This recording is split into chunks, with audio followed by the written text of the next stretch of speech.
ಓಂ ಶಾಂತಿ. ನಮ್ಮ ಚಾನೆಲ್ ವಿಡಿಯೋಗಳ ಹೆಚ್ಚಿನ ಮಾಹಿತಿಗಾಗಿ ಸಬ್ಸ್ಕ್ರೈಬ್ ಬಟನ್ಗೆ ಕ್ಲಿಕ್ ಮಾಡಿ ನಮ್ಮ ಚಾನೆಲ್ಗೆ ಸಬ್ಸ್ಕ್ರೈಬ್ ಮಾಡಿ. ಈ ವಿಡಿಯೋ ಇಷ್ಟವಾದಲ್ಲಿ ಲೈಕ್ ಮಾಡಿ, ಶೇರ್ ಮಾಡಿ ಹಾಗೂ ಕಮೆಂಟ್ ಮಾಡಿ. ವಾಣಿ ಡೇಟು 13/1/2026. ಪ್ರಾತಃ ಮುರಳಿ. ಓಂ ಶಾಂತಿ. ಬಾಬ್ದಾದ ಮಧುಬನ. ಮಧುರ ಮಕ್ಕಳೇ, ತಂದೆಯ ಶ್ರೀಮತಕ್ಕೆ ಗೌರವ ಕೊಡುವುದು ಎಂದರೆ ಮುರಳಿಯನ್ನೆಂದು ತಪ್ಪಿಸದಿರುವುದು, ಪ್ರತಿಯೊಂದು ಆಜ್ಞೆಯ ಪಾಲನೆ ಮಾಡುವುದು. ಪ್ರಶ್ನೆ: ಒಂದು ವೇಳೆ ನೀವು ಮಕ್ಕಳೊಂದಿಗೆ ಯಾರಾದರೂ ರಾಜಿ ಖುಷಿಯಾಗಿದ್ದೀರಾ ಎಂದು ಕೇಳಿದರೆ ನೀವು ಯಾವ ಉತ್ತರವನ್ನು ನಶೆಯಿಂದ ಕೊಡಬೇಕು? ಉತ್ತರ: ಹೇಳಿರಿ, ಪರಬ್ರಹ್ಮದಲ್ಲಿರುವ ಪರಮಾತ್ಮನನ್ನು ಪಡೆಯುವ ಇಚ್ಛೆ ಇತ್ತು. ಅವರು ಸಿಕ್ಕಿಬಿಟ್ರು ಅಂದ ಮೇಲೆ ಇನ್ನೇನು ಬೇಕು? ಏನನ್ನು ಪಡೆಯಬೇಕಿತ್ತೋ ಅದನ್ನು ಪಡೆದುಕೊಂಡೆವು. ನೀವು ಈಶ್ವರನ ಮಕ್ಕಳಿಗೆ ಯಾವುದೇ ಮಾತಿನ ಚಿಂತೆ ಇಲ್ಲ. ತಂದೆಯು ನಿಮ್ಮನ್ನು ತನ್ನವರನ್ನಾಗಿ ಮಾಡಿಕೊಂಡರು, ನಿಮ್ಮ ಮೇಲೆ ಕಿರೀಟವನ್ನು ಇಟ್ಟರು. ಅಂದ ಮೇಲೆ ಇನ್ಯಾವ ಮಾತಿನ ಚಿಂತೆ ಇದೆ? ಓಂ ಶಾಂತಿ. ತಂದೆ ತಿಳಿಸುತ್ತಾರೆ, ಮಕ್ಕಳ ಬುದ್ಧಿಯಲ್ಲಿ ಇದು ಖಂಡಿತ ಇರುವುದು. ತಂದೆಯೂ ಆಗಿದ್ದಾರೆ, ಶಿಕ್ಷಕನೂ ಆಗಿದ್ದಾರೆ, ಸದ್ಗುರುವೂ ಆಗಿದ್ದಾರೆ. ಇದೇ ನೆನಪಿನಲ್ಲಿ ಅವಶ್ಯಕವಾಗಿ ಇರುತ್ತೀರಿ. ಈ ನೆನಪನ್ನು ಎಂದೂ ಯಾರೂ ಕಲಿಸಿಕೊಡಲು ಸಾಧ್ಯವಿಲ್ಲ. ತಂದೆಯೇ ಕಲ್ಪವು ಬಂದು ಕಲಿಸುತ್ತಾರೆ. ಅವರೇ ಜ್ಞಾನ ಸಾಗರ, ಪತಿತ ಪಾವನನೂ ಆಗಿದ್ದಾರೆ. ಅವರು ತಂದೆ, ಶಿಕ್ಷಕ, ಗುರುವೂ ಆಗಿದ್ದಾರೆ. ಈಗ ಜ್ಞಾನದ 3ನೇ ನೇತ್ರವು ಸಿಕ್ಕಿದೆ. ಆದ್ದರಿಂದ ಇದನ್ನು ಈಗ ತಿಳಿದುಕೊಳ್ಳುತ್ತೀರಿ. ಭಲೆ ನಾವು ಅವರ ಮಕ್ಕಳು ಎಂಬುದನ್ನು ತಿಳಿದುಕೊಂಡಿರಬಹುದು, ಆದರೆ ತಂದೆಯನ್ನು ಮರೆತು ಹೋಗುತ್ತಾರೆ. ಅಂದ ಮೇಲೆ ಶಿಕ್ಷಕ, ಗುರುಗಳು ಹೇಗೆ ನೆನಪಿಗೆ ಬರುವರು? ಮಾಯೆಯು ಬಹಳ ಪ್ರಬಲವಾಗಿದೆ. 3 ರೂಪಗಳಲ್ಲಿಯೂ ಮಹಿಮೆ ಇದ್ದರೂ ಸಹ ಮೂವರನ್ನು ಮರೆಸಿಬಿಡುತ್ತದೆ. ಇಷ್ಟು ಸರ್ವಶಕ್ತಿವಂತನಾಗಿದೆ ಬಾಬಾ, ನಾವು ಮರೆತು ಹೋಗುತ್ತೇವೆ. ಮಾಯೆಯು ಇಷ್ಟು ಪ್ರಬಲವಾಗಿದೆ ಎಂದು ಮಕ್ಕಳು ಬರೆಯುತ್ತಾರೆ. ಡ್ರಾಮಾನುಸಾರ ಇದು ಬಹಳ ಸಹಜವಾಗಿದೆ. ಮಕ್ಕಳಿಗೆ ಗೊತ್ತಿದೆ, ಈ ರೀತಿ ಎಂದು ಯಾರೂ ಇರಲು ಸಾಧ್ಯವಿಲ್ಲ. ಒಬ್ಬರೇ ತಂದೆಯು ಶಿಕ್ಷಕ ಮತ್ತು ಸತ್ಯವಾದ ಸದ್ಗುರುವೂ ಆಗಿದ್ದಾರೆ. ಇದರಲ್ಲಿ ಯಾವುದೇ ಸುಳ್ಳಿನ ಮಾತಿಲ್ಲ. ಆಂತರ್ಯದಲ್ಲಿ ತಿಳಿದುಕೊಳ್ಳಬೇಕಲ್ಲವೇ? ಆದರೆ ಮಾಯೆಯು ಮರೆಸಿಬಿಡುತ್ತದೆ. ಬಾಬಾ, ನಾವು ಸೋಲನ್ನು ಅನುಭವಿಸುತ್ತೇವೆ ಎಂದು ಹೇಳುತ್ತಾರೆ. ಅಂದ ಮೇಲೆ ಹೆಜ್ಜೆಯಲ್ಲಿ ಪದಮದಷ್ಟು ಹೇಗಿರುತ್ತದೆ? ದೇವತೆಗಳಿಗೆ ಪದಮದ ಗುರುತನ್ನು ತೋರಿಸುತ್ತಾರೆ, ಎಲ್ಲರಿಗೂ ತೋರಿಸುವುದಿಲ್ಲ. ಇದು ಈಶ್ವರನ ವಿದ್ಯೆಯಾಗಿದೆ, ಮನುಷ್ಯರದಲ್ಲ. ಇಂತಹ ವಿದ್ಯೆಯು ಎಂದೂ ಮನುಷ್ಯರದಾಗಿರಲು ಸಾಧ್ಯವಿಲ್ಲ. ಭಲೆ ದೇವತೆಗಳ ಮಹಿಮೆ ಮಾಡಲಾಗುತ್ತದೆ, ಆದರೂ ಸಹ ಶ್ರೇಷ್ಠಾತಿ ಶ್ರೇಷ್ಠನು ಒಬ್ಬ ತಂದೆಯಾಗಿದ್ದಾರೆ. ಬಾಕಿ ದೇವತೆಗಳದು ಯಾವುದೇ ಹೆಗ್ಗಳಿಕೆ ಇಲ್ಲ. ಇಂದು ಗುಲಾಮರು, ನಾಳೆ ರಾಜರಾಗುವರು. ನೀವೀಗ ಇಂತಹ ಲಕ್ಷ್ಮೀ ನಾರಾಯಣರಾಗುವ ಪುರುಷಾರ್ಥ ಮಾಡುತ್ತಿದ್ದೀರಿ. ನಿಮಗೆ ತಿಳಿದಿದೆ, ಈ ಪುರುಷಾರ್ಥದಲ್ಲಿ ಅನೇಕರು ಅನುತ್ತೀರ್ಣರಾಗುತ್ತಾರೆ. ಕಲ್ಪದ ಹಿಂದೆ ಯಾರು ಎಷ್ಟು ತೆರಗಡೆ ಆಗಿದ್ದರೋ ಅಷ್ಟೇ ಓದುತ್ತಾರೆ. ವಾಸ್ತವದಲ್ಲಿ ಇದು ಬಹಳ ಸಹಜ ಜ್ಞಾನವಾಗಿದೆ, ಆದರೆ ಮಾಯೆಯು ಮರೆಸಿಬಿಡುತ್ತದೆ. ತಂದೆಯು ಹೇಳುತ್ತಾರೆ, ಮಕ್ಕಳೇ ತಮ್ಮ ಚಾರ್ಟನ್ನು ಇಡಿ ಎಂದು. ಆದರೆ ಮಕ್ಕಳು ಇಡುವುದಿಲ್ಲ. ಎಲ್ಲಿಯವರೆಗೆ ಕುಳಿತು ಬರೆಯುವುದು? ಒಂದು ವೇಳೆ ಬರೆದರೂ ಸಹ ಪರಿಶೀಲನೆ ಮಾಡಿಕೊಳ್ಳುತ್ತಾರೆ. 2 ಗಂಟೆ ನೆನಪಿನಲ್ಲಿದ್ದೇನಾ? ಯಾರು ತಂದೆ ಶ್ರೀಮತವನ್ನು ಕಾರ್ಯದಲ್ಲಿ ತರುವರೋ ಅವರಿಗೆ ಅದು ಅರ್ಥವಾಗುತ್ತದೆ. ಚಾರ್ಟ್ ಬರೆಯಲಿಲ್ಲವೆಂದರೆ ತಂದೆಯು ತಿಳಿದುಕೊಳ್ಳುತ್ತಾರೆ, ಬಹುಶಃ ಇವರಿಗೆ ಸಂಕೋಚವಾಗಬಹುದು. ಇಲ್ಲವೆಂದರೆ ಶ್ರೀಮತವನ್ನು ಕಾರ್ಯದಲ್ಲಿ ತರಬೇಕಲ್ಲವೇ? ಆದರೆ 2% ಚಾರ್ಟ್ ಬರೆಯುತ್ತಾರೆ. ಮಕ್ಕಳಿಗೆ ಶ್ರೀಮತದ ಪ್ರತಿ ಅಷ್ಟು ಗೌರವವಿಲ್ಲ. ಮುರಳಿಯು ಸಿಗುತ್ತಿದ್ದರೂ ಸಹ ಓದುವುದಿಲ್ಲ. ಹೃದಯದಲ್ಲಿ ಇದು ಖಂಡಿತ ಎನಿಸುತ್ತಿರಬಹುದು. ತಂದೆಯು ಸತ್ಯವನ್ನೇ ಹೇಳುತ್ತಾರೆ. ನಾವು ಮುರಳಿಯನ್ನೇ ಓದುವುದಿಲ್ಲವೆಂದರೆ ಅನ್ಯರಿಗೇನು ತಿಳಿಸುತ್ತೇವೆ? ನೆನಪಿನ ಯಾತ್ರೆ. ಓಂ ಶಾಂತಿ. ತಂದೆಯು ಆತ್ಮಿಕ ಮಕ್ಕಳಿಗೆ ತಿಳಿಸುತ್ತಾರೆ, ಇದಂತೂ ಮಕ್ಕಳಿಗೆ ತಿಳಿದಿದೆ. ಅವಶ್ಯವಾಗಿ ನಾವು ಆತ್ಮರಾಗಿದ್ದೇವೆ. ನಮಗೆ ಪರಮಪಿತ ಪರಮಾತ್ಮನು ಓದಿಸುತ್ತಿದ್ದಾರೆ ಮತ್ತು ಏನು ಹೇಳುತ್ತಾರೆ? ಮಕ್ಕಳೇ, ನನ್ನನ್ನು ನೆನಪು ಮಾಡಿದರೆ ನೀವು ಸ್ವರ್ಗದ ಮಾಲೀಕರಾಗುವಿರಿ. ಇದರಲ್ಲಿ ತಂದೆಯು ಬಂದು ಬಿಟ್ರು, ವಿದ್ಯೆ ಮತ್ತು ಓದಿಸೋರು ಬಂದು ಬಿಟ್ರು, ಸದ್ಗತಿದಾತ ಬಂದು ಬಿಟ್ರು. ಕೆಲವೇ ಶಬ್ದಗಳಲ್ಲಿ ಇಡೀ ಜ್ಞಾನವು ಬಂದು ಬಿಡುತ್ತದೆ. ಇದನ್ನು ರಿವೈಸ್ ಮಾಡಿಕೊಳ್ಳುವುದಕ್ಕಾಗಿಯೇ ನೀವು ಇಲ್ಲಿಗೆ ಬರುತ್ತೀರಿ. ತಂದೆ ಸಹ ಇದನ್ನೇ ತಿಳಿಸಿಕೊಡುತ್ತಾರೆ, ಏಕೆಂದರೆ ಬಾಬಾ ನಮಗೆ ಮರೆತು ಹೋಗುತ್ತದೆ ಎಂದು ನೀವು ಹೇಳುತ್ತೀರಿ. ಆದ್ದರಿಂದ ರಿವೈಸ್ ಮಾಡಲು ಇಲ್ಲಿಗೆ ಬರುತ್ತೀರಿ. ಭಲೆ ಕೆಲವರು ಇಲ್ಲಿಯೇ ಇದ್ದರೂ ಸಹ ರಿವೈಸ್ ಮಾಡುವುದಿಲ್ಲ. ಅವರ ಅದೃಷ್ಟದಲ್ಲಿಲ್ಲ. ಪುರುಷಾರ್ಥವನ್ನಂತೂ ತಂದೆ ಮಾಡಿಸುತ್ತಾರೆ. ಭಾಗ್ಯವನ್ನು ಮಾಡಿಸುವವರು ಒಬ್ಬ ತಂದೆಯೇ ಆಗಿದ್ದಾರೆ. ಇದರಲ್ಲಿ ಯಾರ ಬಳಿಯೂ ವಿಶೇಷತೆ ಇಲ್ಲ ಅಥವಾ ಯಾರಿಗೂ ವಿಶೇಷವಾದ ವಿದ್ಯಾಭ್ಯಾಸವಿಲ್ಲ. ಈ ವಿದ್ಯೆಯಲ್ಲಾದರೆ ವಿಶೇಷವಾಗಿ ಓದಿಸಲು ಶಿಕ್ಷಕರನ್ನು ಕರೆಸುತ್ತಾರೆ. ಇಲ್ಲಂತೂ ತಂದೆಯು ಆ ಅದೃಷ್ಟವನ್ನು ರೂಪಿಸಲು ಎಲ್ಲರಿಗೆ ಓದಿಸುತ್ತಾರೆ. ಒಬ್ಬೊಬ್ಬರನ್ನು ಬೇರೆಯಾಗಿ ಕುಳ್ಳಿರಿಸಿ ಎಲ್ಲರಿಗೆ ಓದಿಸುವುದು. ಎಷ್ಟೊಂದು ಮಂದಿ ಮಕ್ಕಳಿದ್ದಾರೆ. ಆ ವಿದ್ಯೆಯಲ್ಲಾದರೆ ಯಾರಾದರೂ ಹಿರಿಯ ವ್ಯಕ್ತಿಗಳು ಮಕ್ಕಳಾಗಿದ್ದರೆ ಅವರಿಗೆ ವಿಶೇಷವಾಗಿ ಓದಿಸುತ್ತಾರೆ. ಶಿಕ್ಷಕರಿಗೆ ತಿಳಿದಿರುತ್ತದೆ, ಇವರು ಮಂದವಾಗಿದ್ದಾರೆ, ಆದ್ದರಿಂದ ಇವರನ್ನು ಸ್ಕಾಲರ್ಶಿಪ್ ತೆಗೆದುಕೊಳ್ಳಲು ಯೋಗ್ಯರನ್ನಾಗಿ ಮಾಡಬೇಕೆಂದು. ಈ ತಂದೆಯಂತೂ ಈ ರೀತಿ ಮಾಡುವುದಿಲ್ಲ. ಇವರು ಎಲ್ಲರಿಗೆ ಒಂದೇ ಸಮನಾಗಿ ಓದಿಸುತ್ತಾರೆ. ಆ ಶಿಕ್ಷಕರದು ಅಧಿಕ ಪುರುಷಾರ್ಥ ಮಾಡಿಸುವುದಾಗಿದೆ. ಆದರೆ ಇಲ್ಲಂತೂ ಯಾರಿಗೂ ಬೇರೆಯಾಗಿ ಅಧಿಕ ಪುರುಷಾರ್ಥ ಮಾಡಿಸುವುದಿಲ್ಲ. ಅಧಿಕ ಪುರುಷಾರ್ಥವೆಂದರೆ ಶಿಕ್ಷಕರು ಸ್ವಲ್ಪ ಕೃಪೆ ತೋರುತ್ತಾರೆ. ಭಲೆ ಹೀಗೆ ಹಣ ತೆಗೆದುಕೊಳ್ಳುತ್ತಾರೆ, ವಿಶೇಷವಾಗಿ ಸಮಯ ಕೊಟ್ಟು ಓದಿಸುತ್ತಾರೆ. ಇದರಿಂದ ಅವರು ಹೆಚ್ಚು ಓದಿ ಬುದ್ಧಿವಂತರಾಗುತ್ತಾರೆ. ಇಲ್ಲಂತೂ ಹೆಚ್ಚಿನದಾಗಿ ಏನನ್ನು ಓದುವಂತಿಲ್ಲ. ಇಲ್ಲಿನ ಮಾತೆ ಹೊಸದಾಗಿದೆ. ತಂದೆಯು ಒಂದೇ ಮಹಾ ಮಂತ್ರವನ್ನು ಕೊಡುತ್ತಾರೆ, ಮನ್ಮನಾಭವ. ನೆನಪಿನಿಂದ ಏನಾಗುತ್ತದೆ ಎಂಬುದನ್ನು ಸಹ ತಿಳಿದುಕೊಂಡಿದ್ದೀರಿ. ತಂದೆ ಪತಿತ ಪಾವನನಾಗಿದ್ದಾರೆ. ಅವರನ್ನು ನೆನಪು ಮಾಡುವುದರಿಂದಲೇ ಪಾವನರಾಗುತ್ತೇವೆ. ಈಗ ನೀವು ಮಕ್ಕಳಿಗೆ ಜ್ಞಾನವಿದೆ. ಎಷ್ಟು ನೆನಪು ಮಾಡುವಿರೋ ಅಷ್ಟು ಪಾವನರಾಗುವಿರಿ. ಕಡಿಮೆ ನೆನಪು ಮಾಡಿದರೆ ಕಡಿಮೆ ಪಾವನರಾಗುವಿರಿ. ಇದು ನೀವು ಮಕ್ಕಳ ಪುರುಷಾರ್ಥವನ್ನು ಅವಲಂಬಿಸಿದೆ. ಬೇಹದ್ದಿನ ತಂದೆಯನ್ನು ನೆನಪು ಮಾಡಿ ನಾವು ಈ ರೀತಿ ಆಗಬೇಕು. ಈ ಲಕ್ಷ್ಮೀನಾರಾಯಣರ ಮಹಿಮೆಯನ್ನಂತೂ ಪ್ರತಿಯೊಬ್ಬರೂ ತಿಳಿದುಕೊಂಡಿದ್ದಾರೆ. ತಾವು ಪುಣ್ಯಾತ್ಮರಾಗಿದ್ದರೆ ನಾವು ಪಾಪಾತ್ಮರಾಗಿದ್ದೇವೆಂದು ಹೇಳುತ್ತಾರೆ. ಅನೇಕ ಮಂದಿರಗಳಾಗಿವೆ. ಅಲ್ಲಿಗೆ ಎಲ್ಲರೂ ಏನು ಮಾಡಲು ಹೋಗುತ್ತಾರೆ? ದರ್ಶನದಿಂದ ಲಾಭವೇನೂ ಆಗುವುದಿಲ್ಲ. ಒಬ್ಬರು ಇನ್ನೊಬ್ಬರನ್ನು ನೋಡಿ ಹೊರಟು ಹೋಗುತ್ತಾರೆ. ಕೇವಲ ದರ್ಶನ ಮಾಡಲು ಹೋಗುತ್ತಾರೆ. ಇಂಥವರು ಯಾತ್ರೆಗೆ ಹೋಗುತ್ತಿದ್ದಾರೆ, ನಾನು ಹೋಗೋಣವೆಂದು ಹೋಗುತ್ತಾರೆ. ಇದರಿಂದ ಏನಾಗುವುದು? ಏನೂ ಇಲ್ಲ. ನೀವು ಮಕ್ಕಳು ಸಹ ಯಾತ್ರೆಗಳನ್ನು ಮಾಡಿದ್ದೀರಿ. ಹೇಗೆ ಅನ್ಯ ಹಬ್ಬಗಳನ್ನು ಆಚರಿಸುವರೋ ಹಾಗೆ ಈ ಯಾತ್ರೆಯನ್ನು ಒಂದು ಹಬ್ಬವೆಂದು ತಿಳಿಯುವರು. ನೀವು ಸಹ ನೆನಪಿನ ಯಾತ್ರೆಯನ್ನು ಒಂದು ಹಬ್ಬವೆಂದು ತಿಳಿಯುತ್ತೀರಿ. ನೀವು ನೆನಪಿನ ಯಾತ್ರೆಯಲ್ಲಿರುತ್ತೀರಿ. ಒಂದೇ ಶಬ್ದವಾಗಿದೆ, ಮನ್ಮನಾಭವ. ಈ ನಿಮ್ಮ ಯಾತ್ರೆಯು ಮನ್ಮನಾಭವ ಆಗಿದೆ. ನಾವು ಅನಾದಿಯಿಂದಲೂ ಈ ಯಾತ್ರೆಗಳನ್ನು ಮಾಡುತ್ತಾ ಬಂದಿದ್ದೇವೆ ಎಂದು ಅವರು ಸಹ ಹೇಳುತ್ತಾರೆ. ಆದರೆ ನಾವು ಕಲ್ಪವು ಈ ಯಾತ್ರೆ ಮಾಡುತ್ತೇವೆ. ತಂದೆಯು ಬಂದು ಈ ಯಾತ್ರೆಯನ್ನು ಕಲಿಸುತ್ತಾರೆಂದು ನೀವೀಗ ಜ್ಞಾನ ಸಹಿತವಾಗಿ ಹೇಳುತ್ತೀರಿ. ಅವರು 4-6 ಧಾಮಗಳನ್ನು ಪ್ರತಿ ಜನ್ಮದಲ್ಲಿ ಯಾತ್ರೆ ಮಾಡುತ್ತಲೇ ಬರುತ್ತಾರೆ. ಇಲ್ಲಂತೂ ಬೇಹದ್ದಿನ ತಂದೆಯು ತಿಳಿಸುತ್ತಾರೆ, ನನ್ನನ್ನು ನೆನಪು ಮಾಡಿದರೆ ನೀವು ಪಾವನರಾಗುವಿರಿ. ಯಾತ್ರೆಯಿಂದ ನೀವು ಪಾವನರಾಗುವಿರಿ ಎಂಬ ಮಾತನ್ನು ಮತ್ಯಾರು ಹೇಳುವುದಿಲ್ಲ. ಮನುಷ್ಯರು ಯಾತ್ರೆಗೆ ಹೋಗುತ್ತಾರೆಂದರೆ ಆ ಸಮಯದಲ್ಲಿ ಪಾವನರಾಗಿರುತ್ತಾರೆ. ಇತ್ತೀಚೆಗಂತೂ ಅಲ್ಲಿಯೂ ಸಹ ಕೊಳಕಾಗಿ ಬಿಟ್ಟಿದೆ, ಪಾವನರಾಗಿರುವುದಿಲ್ಲ. ಈ ಆತ್ಮಿಕ ಯಾತ್ರೆಯ ಬಗ್ಗೆ ಯಾರಿಗೂ ತಿಳಿದಿಲ್ಲ.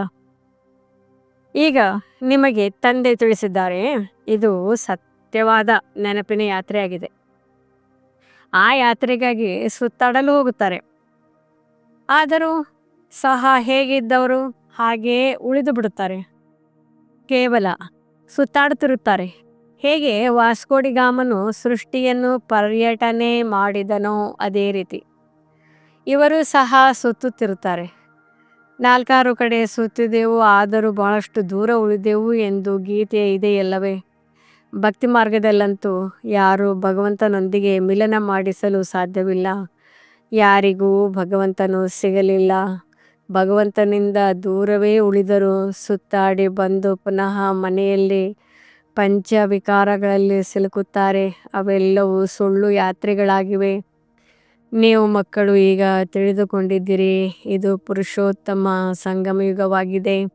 ಈಗ ತಂದೆಯೂ ಬಂದಿದ್ದಾರೆ ಎಂಬ ಮಾತನ್ನು ಕೊನೆಗೊಂದು ದಿನ ಎಲ್ಲರೂ ತಿಳಿದುಕೊಳ್ಳುವರು.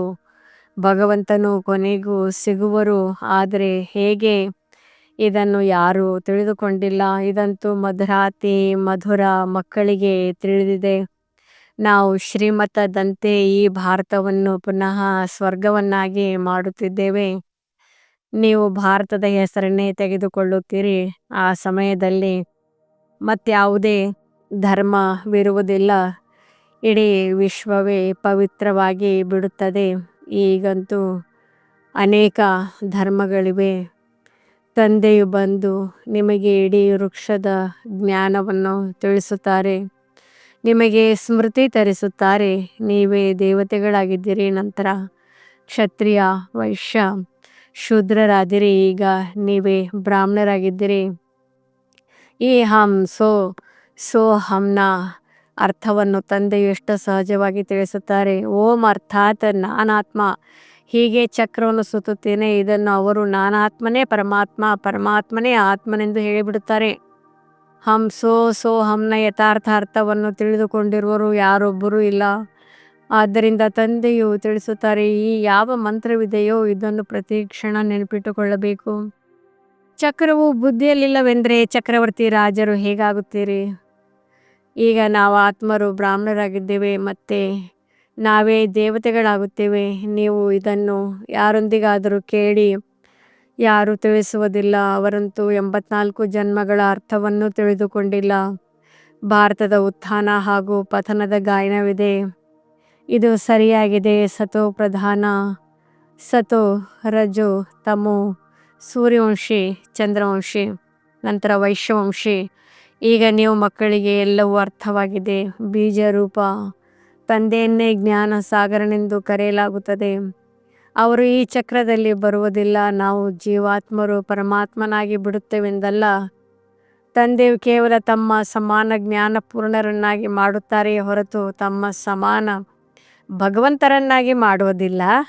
ಈ ಮಾತುಗಳನ್ನು ಬಹಳ ಚೆನ್ನಾಗಿ ತಿಳಿದುಕೊಳ್ಳಬೇಕಾಗಿದೆ. ಆಗ ಬುದ್ಧಿಯಲ್ಲಿ ಚಕ್ರವು ತಿರುಗುತ್ತದೆ. ಇದರ ಹೆಸರನ್ನು ಸ್ವದರ್ಶನ ಚಕ್ರವೆಂದು ಇಟ್ಟಿದ್ದಾರೆ. ನೀವು ಬುದ್ಧಿಯಿಂದ ತಿಳಿದುಕೊಳ್ಳುತ್ತೀರಿ, ನಾವು ಹೇಗೆ ಈ 84 ಜನ್ಮಗಳ ಚಕ್ರದಲ್ಲಿ ಬಂದಿದ್ದೇವೆ. ಇದರಲ್ಲಿ ಎಲ್ಲವೂ ಬಂದು ಬಿಡುತ್ತದೆ. ಸಮಯ, ವರ್ಣ, ವಂಶಾವಳಿ ಎಲ್ಲವೂ ಬಂದು ಬಿಡುತ್ತದೆ. ಈಗ ನೀವು ಮಕ್ಕಳ ಬುದ್ಧಿಯಲ್ಲಿ ಇಡೀ ಜ್ಞಾನವಿರಬೇಕು. ಜ್ಞಾನದಿಂದಲೇ ಶ್ರೇಷ್ಠ ಪದವಿ ಸಿಗುತ್ತದೆ. ಜ್ಞಾನವಿದ್ದರೆ ಅನ್ಯರಿಗೂ ಕೊಡುತ್ತೀರಿ. ಇಲ್ಲಿ ನಿಮ್ಮಿಂದ ಯಾವುದೇ ಪೇಪರ್ ಇತ್ಯಾದಿಗಳನ್ನು ತುಂಬಿಸುವುದಿಲ್ಲ. ಆ ಶಾಲೆಗಳಲ್ಲಿ ಯಾವಾಗ ಪರೀಕ್ಷೆ ನಡೆಯುವುದೋ ಆಗ ಪ್ರಶ್ನೆ ಪತ್ರಿಕೆಗಳು ವಿದೇಶದಿಂದ ಬರುತ್ತವೆ. ಯಾರು ವಿದೇಶದಲ್ಲಿ ಓದುವರೋ ಅವರ ಫಲಿತಾಂಶವು ಸಹ ಅಲ್ಲಿಯೇ ಹೊರ ಬರುತ್ತದೆ. ಅದರಲ್ಲಿಯೂ ಯಾರು ಬಹಳ ದೊಡ್ಡ ಎಜುಕೇಷನ್ ಅಥಾರಿಟಿ ಆಗಿರುವರೋ ಅವರೇ ಪತ್ರಿಕೆಗಳನ್ನು ಮೌಲ್ಯಮಾಪನ ಮಾಡುತ್ತಾರೆ. ಆದರೆ ನಿಮ್ಮ ಪತ್ರಿಕೆಗಳಿಗೆ ಯಾರು ಮೌಲ್ಯಮಾಪನ ಮಾಡುತ್ತಾರೆ? ಸ್ವಯಂ ನೀವೇ ಮಾಡಿಕೊಳ್ಳುತ್ತೀರಿ. ಸ್ವಯಂವನ್ನು ಹೇಗೆ ಬೇಕೋ ಹಾಗೆ ಮಾಡಿಕೊಳ್ಳಿ. ಪುರುಷಾರ್ಥದಿಂದ ಯಾವ ಪದವಿ ಬೇಕೋ ಆ ಪದವಿಯನ್ನು ತಂದೆಯಿಂದ ಪಡೆದುಕೊಳ್ಳಿ. ಪ್ರದರ್ಶನಿ ಮುಂತಾದವುಗಳಲ್ಲಿ ನೀವು ಏನಾಗುವಿರಿ ಎಂದು ಕೇಳುತ್ತೀರಲ್ಲವೇ. ದೇವತೆಗಳಾಗುತ್ತೀರಾ? ಬ್ಯಾರಿಸ್ಟರ್ ಆಗುವಿರಾ? ಏನಾಗುವಿರಿ? ಎಷ್ಟು ತಂದೆಯನ್ನು ನೆನಪು ಮಾಡುತ್ತೀರಿ, ಸರ್ವಿಸ್ ಮಾಡುತ್ತೀರೋ ಅಷ್ಟು ಫಲವು ಸಿಗುವುದು. ಯಾರು ಚೆನ್ನಾಗಿ ತಂದೆಯನ್ನು ನೆನಪು ಮಾಡುವರೋ ಅವರು ನಾವು ಸಹ ಸರ್ವಿಸ್ ಮಾಡಬೇಕೆಂದು ತಿಳಿಯುತ್ತಾರೆ. ಪ್ರಜೆಗಳನ್ನು ಮಾಡಿಕೊಳ್ಳಬೇಕಲ್ಲವೇ? ಈಗ ರಾಜಧಾನಿ ಸ್ಥಾಪನೆಯಾಗುತ್ತಿದೆ, ಅದರಲ್ಲಿ ಎಲ್ಲರೂ ಬೇಕು. ಅಲ್ಲಿ ಮಂತ್ರಿಗಳು ಇರುವುದಿಲ್ಲ. ಯಾರಿಗೆ ಬುದ್ಧಿಯು ಕಡಿಮೆ ಇರುತ್ತದೆಯೋ ಅವರಿಗೆ ಮಂತ್ರಿಗಳ ಅವಶ್ಯಕತೆ ಇರುತ್ತದೆ. ನಿಮಗೆ ಅಲ್ಲಿ ಸಲಹೆಯ ಅವಶ್ಯಕತೆ ಇರುವುದಿಲ್ಲ. ತಂದೆಯ ಬಳಿ ಸಲಹೆ ತೆಗೆದುಕೊಳ್ಳಲು ಬರುತ್ತಾರೆ. ಸ್ಥೂಲ ಮಾತುಗಳ ಸಲಹೆ ತೆಗೆದುಕೊಳ್ಳುತ್ತಾರೆ. ಹಣವನ್ನು ಏನು ಮಾಡುವುದು, ವ್ಯವಹಾರ ಹೇಗೆ ಮಾಡುವುದು, ಇದಕ್ಕೆ ತಂದೆಯು ಹೇಳುತ್ತಾರೆ. ಈ ಪ್ರಾಪಂಚಿಕ ಮಾತುಗಳನ್ನು ತಂದೆಯ ಬಳಿ ತರಬೇಡಿ.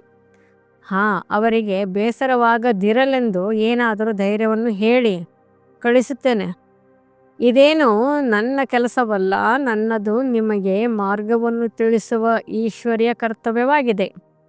ನೀವು ವಿಶ್ವದ ಮಾಲೀಕರು ಹೇಗಾಗುವಿರಿ? ನಿಮಗೆ ಶ್ರೀಮತ ಸಿಕ್ಕಿದೆ, ಉಳಿದೆಲ್ಲವೂ ಅಸುರಿ ಮತಗಳಾಗಿವೆ. ಸತ್ಯುಗದಲ್ಲಿ ಇತ್ತಿರಿ ಮತವೆಂದು ಹೇಳುತ್ತಾರೆ, ಕಲಿಯುಗದಲ್ಲಿ ಅಸುರಿ ಮತವಿದೆ.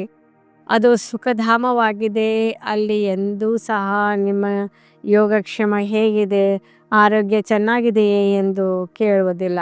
ಅಲ್ಲಿ ಈ ಶಬ್ದಗಳೇ ಇರುವುದಿಲ್ಲ. ಅದನ್ನು ಇಲ್ಲಿ ಕೇಳಲಾಗುತ್ತದೆ. ಯಾವುದೇ ತೊಂದರೆ ಇಲ್ಲವೇ? ರಾಜ ಖುಷಿಯಾಗಿದ್ದೀರಾ? ಇದರಲ್ಲಿಯೂ ಬಹಳ ಮಾತುಗಳು ಬರುತ್ತವೆ. ಸತ್ಯದಲ್ಲಿ ಯೋಗಕ್ಷೇಮ ಕೇಳಲಲ್ಲಿ ದುಃಖವೇ ಇರುವುದಿಲ್ಲ. ಇದು ದುಃಖದ ಪ್ರಪಂಚವಾಗಿದೆ. ವಾಸ್ತವದಲ್ಲಿ ನಿಮ್ಮೊಂದಿಗೆ ಯಾರೂ ಕೇಳಲು ಸಾಧ್ಯವಿಲ್ಲ. ಭಲೆ ಮಾಯೆ ಬೀಳಿಸುವಂಥದ್ದಾಗಿದೆ. ಆದರೂ ಸಹ ತಂದೆಯು ಸಿಕ್ಕಿದ್ದಾರಲ್ಲವೇ? ಹಾಗೇನಾದರೂ ಕೇಳಿದರೆ ನೀವು ಹೇಳಿರಿ. ನೀವೇನು ಯೋಗಕ್ಷೇಮವನ್ನು ಕೇಳುತ್ತೀರಿ? ನಾವು ಈಶ್ವರನ ಮಕ್ಕಳಾಗಿದ್ದೇವೆ. ನಮ್ಮೊಂದಿಗೇನು ಕೇಳುತ್ತೀರಿ? ಪರಬ್ರಹ್ಮದಲ್ಲಿರುವ ಪರಮಾತ್ಮ ತಂದೆಯನ್ನು ಪಡೆಯುವ ಚಿಂತೆ ಇತ್ತು, ಅವರು ಸಿಕ್ಕಿಬಿಟ್ರು ಅಂದಮೇಲೆ ಇನ್ಯಾವುದರ ಚಿಂತೆ? ಇದನ್ನು ಸದಾ ನೆನಪಿಟ್ಟುಕೊಳ್ಬೇಕು. ನಾವು ಯಾರ ಮಕ್ಕಳಾಗಿದ್ದೇವೆ? ಇದು ಸಹ ಬುದ್ಧಿಯಲ್ಲಿ ಜ್ಞಾನವಿದೆ. ನಾವು ಪಾವನರಾಗಿ ಬಿಟ್ಟರೆ ಮತ್ತೆ ಯುದ್ಧ ಆರಂಭವಾಗುವುದು. ನಿಮ್ಮೊಂದಿಗೆ ಯಾರಾದರೂ ನೀವು ಖುಷಿಯಾಗಿದ್ದೀರಾ ಎಂದು ಕೇಳಿದರೆ ತಿಳಿಸಿ. ನಾವಂತೂ ಸದಾ ಖುಷಿಯಾಗಿರುತ್ತೇವೆ. ರೋಗಿಯಾದಾಗಲೂ ಸಹ ತಂದೆ ನೆನಪಿನಲ್ಲಿರಿ. ನೀವು ಸ್ವರ್ಗಕ್ಕಿಂತಲೂ ಹೆಚ್ಚಿನದಾಗಿ ಇಲ್ಲಿ ಖುಷಿಯಾಗಿದ್ದೀರಿ. ಯಾವಾಗ ಸ್ವರ್ಗದ ರಾಜ್ಯಭಾಗ್ಯವನ್ನು ಕೊಡುವ ತಂದೆ ಸಿಕ್ಕಿದ್ದಾರೆ, ಅವರು ನಮ್ಮನ್ನು ಇಷ್ಟು ಯೋಗ್ಯರನ್ನಾಗಿ ಮಾಡುತ್ತಾರೆ ಅಂದಮೇಲೆ ನಮಗೇನು ಚಿಂತೆ ಇದೆ? ಈಶ್ವರನ ಮಕ್ಕಳಿಗೇನು ಚಿಂತೆ? ಅಲ್ಲಿ ದೇವತೆಗಳಿಗೂ ಸಹ ಚಿಂತೆ ಇರುವುದಿಲ್ಲ. ದೇವತೆಗಳಿಗೂ ಹಿರಿಯರು ಈಶ್ವರನಾಗಿದ್ದಾರೆ ಅಂದಮೇಲೆ ಈಶ್ವರನ ಮಕ್ಕಳಿಗೆ ಚಿಂತೆ ಇರಲು ಸಾಧ್ಯವೇ? ತಂದೆಯು ನಮಗೆ ಓದಿಸುತ್ತಾರೆ.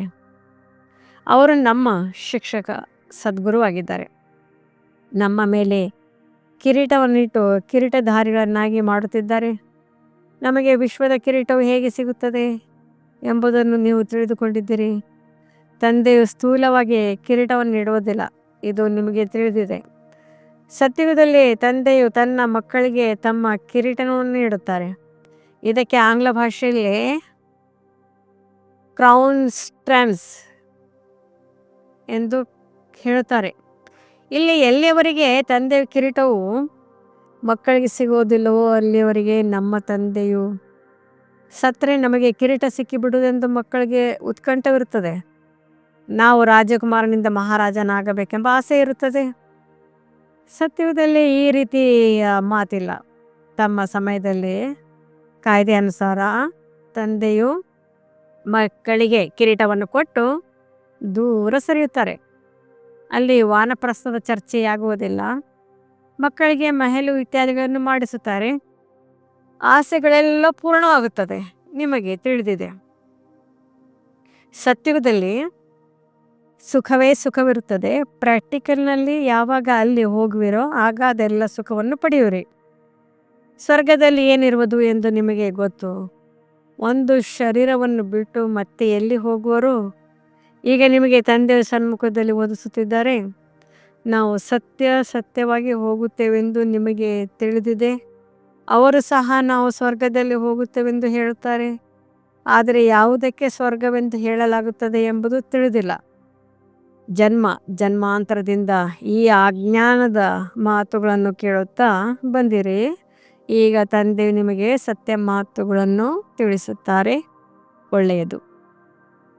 ಮಧುರಾತಿ ಮಧುರ ಆಗಲಿ ಹೋಗಿ ಮರಳಿ ಸಿಕ್ಕಿರುವ ಮಕ್ಕಳ ಪ್ರತಿ ಮಾತಾಪಿತಾ ಬಾಬ್ದಾದರವರ ನೆನಪು, ಪ್ರೀತಿ ಹಾಗೂ ಸುಪ್ರಭಾತ. ಆತ್ಮಿಕ ಮಕ್ಕಳಿಗೆ ಆತ್ಮಿಕ ತಂದೆಯ ನಮಸ್ತೆ. ಧಾರಣೆಗಾಗಿ ಮುಖ್ಯ ಸಾರ: ಸದಾ ರಾಜಿ ಖುಷಿಯಾಗಿರಲು ತಂದೆ ನೆನಪಿನಲ್ಲಿರಬೇಕಾಗಿದೆ. ವಿದ್ಯೆಯಿಂದ ತಮ್ಮ ಮೇಲೆ ರಾಜ್ಯ ಕಿರೀಟನವನ್ನು ಇಟ್ಟುಕೊಳ್ಳಬೇಕಾಗಿದೆ. ಶ್ರೀಮತದಂತೆ ಭಾರತವನ್ನು ಸ್ವರ್ಗವನ್ನಾಗಿ ಮಾಡುವ ಸೇವೆ ಮಾಡಬೇಕಾಗಿದೆ. ಸದಾ ಶ್ರೀಮತದ ಪ್ರತಿ ಗೌರವ ಕೊಡಬೇಕಾಗಿದೆ. ವರದಾನ: ಶ್ರೇಷ್ಠ ಭಾಗ್ಯದ ಸ್ಮೃತಿಯ ಮೂಲಕ ತಮ್ಮ ಸಮರ್ಥ ಸ್ವರೂಪದಲ್ಲಿ ಇರುವಂತಹ ಸೂರ್ಯವಂಶಿ ಪದವಿಯ ಅಧಿಕಾರಿ ಭವ. ಯಾರು ಸದಾ ತನ್ನ ಶ್ರೇಷ್ಠ ಭಾಗ್ಯವನ್ನು ಸ್ಮೃತಿಯಲ್ಲಿ ಇಟ್ಟುಕೊಳ್ಳುತ್ತಾರೆಯೋ ಅವರು ಸಮರ್ಥ ಸ್ವರೂಪದಲ್ಲಿರುತ್ತಾರೆ. ಅವರು ಸದಾ ತನ್ನ ಅನಾದಿ ಸತ್ಯ ಸ್ವರೂಪವು ಸ್ಮೃತಿಯಲ್ಲಿರುತ್ತದೆ. ಕೆಲವೊಮ್ಮೆಗೂ ನಕಲಿ ಚೆಹರೆಯನ್ನು ಧಾರಣೆ ಮಾಡಿಕೊಳ್ಳುವುದಿಲ್ಲ. ಕೆಲವೊಮ್ಮೆ ಮಾಯು ನಕಲಿ ಗುಣ ಮತ್ತು ಕರ್ತವ್ಯದ ಸ್ವರೂಪವನ್ನಾಗಿ ಮಾಡಿಬಿಡುತ್ತದೆ. ಕೆಲವರನ್ನು ಕ್ರೋಧಿಯನ್ನಾಗಿ, ಕೆಲವರನ್ನು ಲೋಭಿ, ಕೆಲವರನ್ನು ದುಃಖಿ, ಕೆಲವರನ್ನು ಅಶಾಂತರನ್ನಾಗಿ ಮಾಡಿಬಿಡುತ್ತದೆ. ಆದರೆ ಸತ್ಯ ಸ್ವರೂಪವು ಇವೆಲ್ಲ ಮಾತುಗಳಿಂದ ಆಚೆ ಇರುತ್ತದೆ. ಯಾವ ಮಕ್ಕಳು ತನ್ನ ಸತ್ಯ ಸ್ವರೂಪದಲ್ಲಿ ಸ್ಥಿತರಾಗಿರುತ್ತಾರೆಯೋ ಅವರು ಸೂರ್ಯವಂಶಿ ಪದವಿಯ ಅಧಿಕಾರಿಯನ್ನಾಗಿ ಮಾಡಿಬಿಡುತ್ತದೆ. ಸ್ಲೋಗನ್: ಸರ್ವರ ಮೇಲೆ ದಯೆ ತೋರಿಸುವವರಾಗಿರಿ. ಇದರಿಂದ ಅಹಂ ಮತ್ತು ವಹಂ ಅಂದರೆ ನಾನು ಮತ್ತು ನನ್ನದರ ಅಹಂಕಾರ ಸಮಾಪ್ತಿಯಾಗಿ ಬಿಡುವುದು. ಅವ್ಯಕ್ತ ಸೂಚನೆ: ಈ ಅವ್ಯಕ್ತ ಮಾಸದಲ್ಲಿ ಬಂಧನ ಮುಕ್ತರಾಗಿ ಜೀವನ್ಮುಕ್ತ ಸ್ಥಿತಿ ಅನುಭವ ಮಾಡಿರಿ.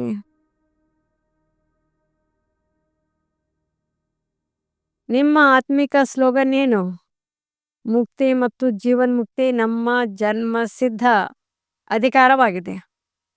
ಪರಂಧಾಮದಲ್ಲಿದ್ದಾಗ ಮುಕ್ತಿ ಮತ್ತು ಜೀವನ್ಮುಕ್ತಿ ಏನು ಅನುಭವವೇ ಇರುವುದಿಲ್ಲ. ಇದರ ಅನುಭವ ಈ ಬ್ರಾಹ್ಮಣ ಜೀವನದಲ್ಲಿ ಈಗ ಮಾಡಬೇಕಾಗಿದೆ.